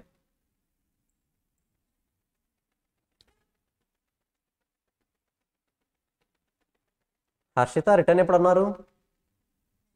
10th? ఓకే. శ్రీకాంత్ ఎక్కడున్నావు? గుంటూరు. ఓకే. డిగ్రీ ఎగ్జామ్సా? Okay okay. So one of the most important costing basics మొత్తానికి బేస్ ఇదే. ఈ ఒక్క చార్ట్ మీదే బేస్ అయ్యి చాలా వరకు కాస్టింగ్ సాల్వ్ అవుతుంది మనకి పర్టికులర్గా మార్జినల్ కాస్టింగ్ అనే కాన్సెప్ట్ ఉంటుంది. ఆ మార్జినల్ కాస్టింగ్లో ఒక 100 సమ్స్ ఉంటే ఆల్మోస్ట్ 70 to 80 సమ్స్ ఈ ఒక్క చార్ట్ మీద డిపెండ్ అవుతాయి. మీకు పర్ యూనిట్ ఏమవుతుంది, టోటల్ ఏమవుతుంది అన్న క్లారిటీ కనుక లేకపోతే డెఫినెట్గా చాలా ప్రాబ్లమ్స్ తప్పు చేస్తాం, డౌటే లేదు ఆ విషయంలో. బట్ కాన్సెప్ట్ మీద క్లారిటీ ఉన్న వాళ్ళు విత్ ఇన్ ఫ్రాక్షన్ ఆఫ్ సెకండ్స్తో చేస్తారు, ఫ్రాక్షన్ ఆఫ్ మినిట్స్తో చేస్తారు. హార్డ్లీ 2 minutes 3 minutes 8 marks ప్రాబ్లమ్ని కూడా 8 marks ప్రాబ్లమ్ని కూడా 2 minutes 3 minutesలో చేయగలిగే క్యాపబిలిటీ ఉంటుంది మార్జినల్ కాస్టింగ్లో. So one of the most important high range ఉన్న టాపిక్ అది, నథింగ్ బట్ వెయిటేజ్ ఎక్కువ ఉన్న topic both for CA CMA. CMA వాళ్ళకి గ్రూప్ 1లోనూ వస్తుంది, గ్రూప్ 2లోనూ వస్తుంది మార్జినల్ కాస్టింగ్. సిఎంఏ వాళ్ళకైతే, సిఏ వాళ్ళకి నార్మల్ కాస్టింగ్ పేపర్ ఒకటి వస్తుంది. So one of the most important chart and any cost confuse అవ్వకూడదు. ఇది ఒకసారి అనలైజ్ చేయండి, ఎవరికైనా ఏదైనా పర్టికులర్గా డౌట్ ఉంటే ఒకసారి రైస్ చేయొచ్చు. First fixed cost variable cost అంటే ఏంటో క్లారిటీ ఉండాలి. ఫిక్స్డ్ కాస్ట్ తర్వాత ఆ ఫిక్స్డ్ కాస్ట్లో టోటల్ వాల్యూ ఏమవుతుంది, పర్ యూనిట్ వాల్యూ ఏమవుతుంది, వేరియబుల్ కాస్ట్లో టోటల్ వాల్యూ ఏమవుతుంది, పర్ యూనిట్ వాల్యూ ఏమవుతుంది, ఈ పాయింట్స్ క్లారిటీ ఉండాలి.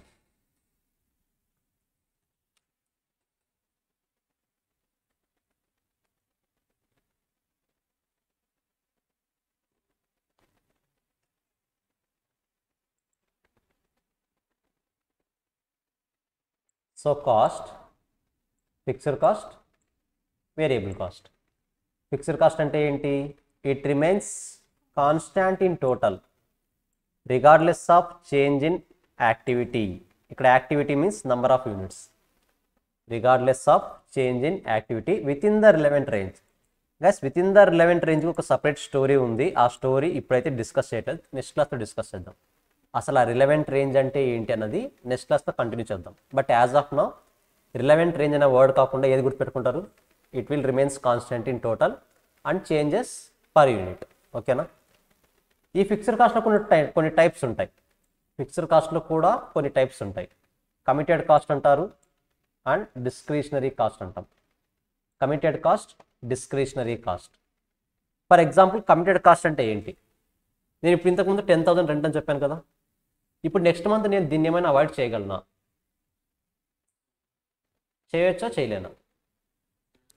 చేయలేము. So that's why it is called committed cost. Example rent, depreciation మన కంట్రోల్లో ఉండదు ఇది. సో కమిటెడ్ ఫిక్స్డ్ కాస్ట్ అంటే cost which is not in our control. మన కంట్రోల్లో కాస్ట్ అన్నది ఉండదు, డెఫినెట్గా పే చేయాల్సిందే. వేరే ఆప్షన్ ఉందా? రెంట్ ఎగ్గడానికి వేరే ఆప్షన్ ఉందా? ఛాన్సే లేదు. వన్స్ మనం డిసిషన్ తీసుకున్నాము, resulted from the prior management decisions. For example ఒక కంపెనీకి నేను మేనేజర్ అనుకున్నాను, ఓకేనా? నా ఇంతకు ముందున్న మేనేజరు ఒక స్పేస్ని రెంట్కి తీసుకున్నాడు మ్యానుఫ్యాక్చర్ చేయడానికి. ఇప్పుడు ఈ మంత్లో నేను చేంజ్ అయ్యాను, అతని ప్లేస్లో నేను వచ్చాను అనుకుందాం. ఇప్పుడు ఓనర్ వచ్చి రెంట్ అడిగితే, లేదు నేను కాదు కదా యాక్సెప్ట్ చేసిన టర్మ్స్ అండ్ అగ్రిమెంట్స్ని, నేను రెంట్ పే చేయను అంటే ఓనర్ యాక్సెప్ట్ చేస్తాడా? చేయడు. నేను ఏమైనా అవాయిడ్ చేయగలను దాన్ని? I cannot avoid it. That's why it is called committed cost. Once commit అయినారనుకోండి డెఫినెట్గా ఫాలో అవ్వాల్సిందే, వేరే ఆప్షన్ లేదు. అలా కాకుండా డిస్క్రిషనరీ కాస్ట్ అని ఉంటుంది. Best example advertisement expenses. Advertisement expenses for example నేను ఈ మంత్లో అడ్వర్టైజ్మెంట్ కాస్ట్ ఎక్కువ ఇంకర్ అయ్యాను అనుకోండి, నా సేల్స్ ఏమవుతాయి? ఈ మంత్లో అడ్వర్టైజ్మెంట్స్ ఎక్కువ పీపుల్కి రీచ్ అయ్యేలా చేస్తాను నేను, సేల్స్ ఇంక్రీజ్ అవుతాయి. ఒకవేళ అడ్వర్టైజ్మెంట్ కాస్ట్ రెడ్యూస్ చేస్తే సేల్స్ డిక్రీజ్ అవుతాయి. కరెక్టా? సో నేను అడ్వర్టైజ్మెంట్ కాస్ట్ ఇంక్రీజ్ చేయాలా వద్దా అన్నది నేను డిసిషన్ తీసుకోవచ్చా, తీసుకోలేదా? తీసుకోవచ్చు. It is under my control.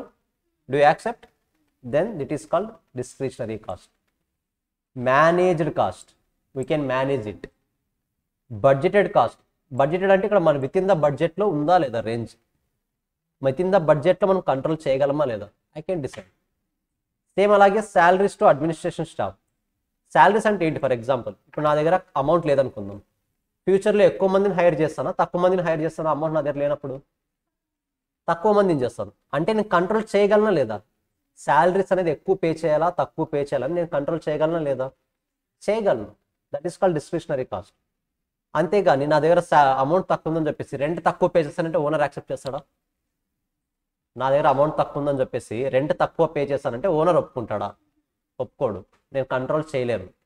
అలా కంట్రోల్ చేయలేని కాస్ట్ని కమిటెడ్ కాస్ట్ అంటాం. నేను కంట్రోల్ చేయగలిగే కాస్ట్ని డిస్క్రిషనరీ కాస్ట్ అంటాం. గుర్తుపెట్టుకోండి, it is part of fixed cost. Fixed కాస్ట్లో 2 parts, discretionary cost, committed cost. Committed cost means which cannot be avoidable. Discretionary cost means it can be manageable. మనం ఎంత కావాలో అంత మేనేజ్ చేసుకోవచ్చు. నాకు ఇప్పటికే నా ప్రోడక్ట్కి డిమాండ్ చాలా బాగుంది, నేను ఫర్దర్గా అడ్వర్టైజ్మెంట్ కాస్ట్ ఇంకా రావాల్సిన అవసరం ఉంటుందా? అవసరం లేదు. నేను డిసిషన్ తీసుకుంటా, అడ్వర్టైజ్మెంట్ కాస్ట్ ఇంకా అవ్వద్దు, ఎందుకంటే నా ప్రోడక్ట్కి డిమాండ్ ఉంది. అడ్వర్టైజ్మెంట్ కాస్ట్ ఇంకా అవ్వకపోయినా సేల్స్ జరుగుతాయి, నేను డిసిషన్ తీసుకోవచ్చు. నా ప్రోడక్ట్కి డిమాండ్ బాగుంది, ఇప్పుడు నేను రెంట్ పే చేయాలంటే యాక్సెప్ట్ చేస్తారా? యాక్సెప్ట్ చేస్తారు. రెంట్ పే చేయనంటే చేయరు. ఎవరు చేస్తారు? ఎవరు చేయరు. So I cannot avoid it. That is called committed cost. Clarity వస్తుందా? సో ఓవరాల్గా ఈరోజు మనం నేర్చుకున్నది ఏంటి అంటే అసలు కాస్ట్ అంటే ఏంటో నేర్చుకున్నాం, కాస్టింగ్ అంటే ఏంటో నేర్చుకున్నాం. Cost means expenses. మనం ఒక ప్రోడక్ట్ని ప్రొడ్యూస్ చేయాలన్నా సర్వీస్ని ప్రొవైడ్ చేయాలన్నా మనం ఇంకర్ అయ్యే ఎక్స్పెన్స్ కాస్ట్ అంటే. కాస్టింగ్ మీన్స్ ఎంత అమౌంట్ రికార్డ్ చేయాలి, ఎంత ఎక్స్పెన్స్ రికార్డ్ చేయాలని చెప్పేది కాస్టింగ్. కాస్ట్ అకౌంటింగ్ అంటే ఏంటి? ఇన్కమ్ని ఎక్స్పెన్స్ని రికార్డ్ చేసి అట్ ద సేమ్ టైం వాటికి సంబంధించిన రిపోర్ట్ని జనరేట్ చేస్తుంది. That is called cost accounting.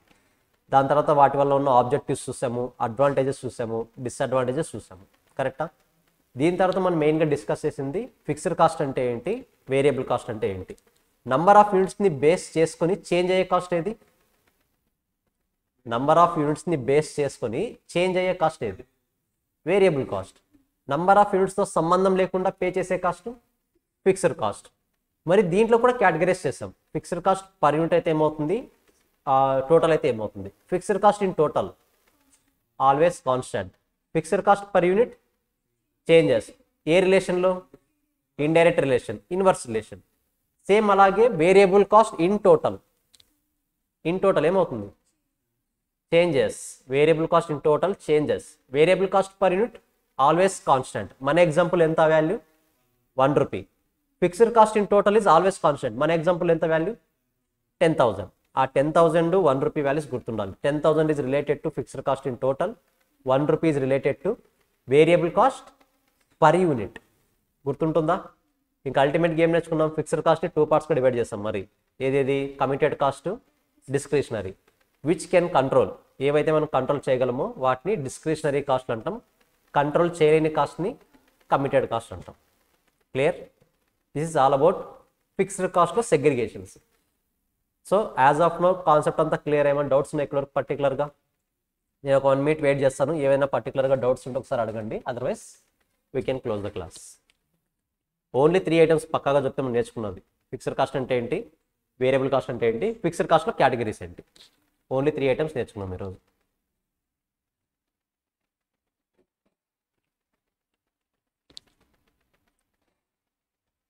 మనం ఎంత 1 hour క్లాస్ చెప్పుకున్నా హార్డ్లీ 2-3 కాన్సెప్ట్స్ నుంచి అవ్వవు. ఆ 2-3 కాన్సెప్ట్ నిర్వహించాలంటే ఎంత టైం కావాలి మనకి? హార్డ్లీ 5 to 10 minutes, వరస్ట్ కేసులో 10 minutes. సో మీరు ఆ 10 minutesని కనుక డైలీ స్పెండ్ చేయగలిగితే రివిజన్ అనే కాన్సెప్ట్ మీకు ఉండదు. ఏ రోజు ఆ రోజు అయిపోతుంది. ఓకేనా? జస్ట్ ఒకసారి చూసుకోండి, ఏమైనా డౌట్స్ ఉంటే అడగొచ్చు. ముఖ్యంగా కాస్ట్ బిహేవియర్, ఇది చాలా ఇంపార్టెంట్. ఓకేనా? Cost behaviour.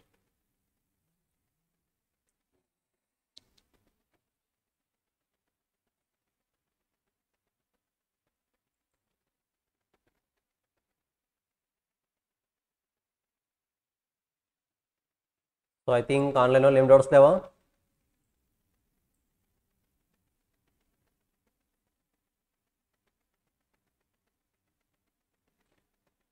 తనూజ్ డౌట్స్ లేవా ఏమి నీకు?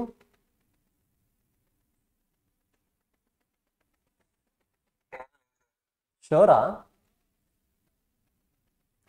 ఇక్కడికి వచ్చిన తర్వాత అడుగుతాను నేను డౌట్స్, ఇప్పుడు కాదు. జరుషరాని షూరా? డౌట్స్ లేవా నీకు కూడా? డౌట్స్ ఏం లేవా? ఇక్కడ వచ్చిన తర్వాత అడుగుతా, ఇప్పుడు కాదు, ఆన్లైన్లో కాదు. అందరూ ఆఫ్లైన్కి వస్తారు కదా, అప్పుడు డెఫినెట్గా అడుగుతా డౌట్స్. నాకు చాలా ఉన్నాయి డౌట్స్. నాకున్న డౌట్స్ అన్ని మీరు సాల్వ్ చేయాలి అప్పుడు. సో ఓకేనా, ఒకసారి చూసుకున్నాండి. టుమారో క్లాస్లో ఫర్దర్గా మూవ్ ఆన్ అయిదాం. ఓకేనా, నెక్స్ట్ క్లాస్ మీట్ అవుతాం. బాయ్.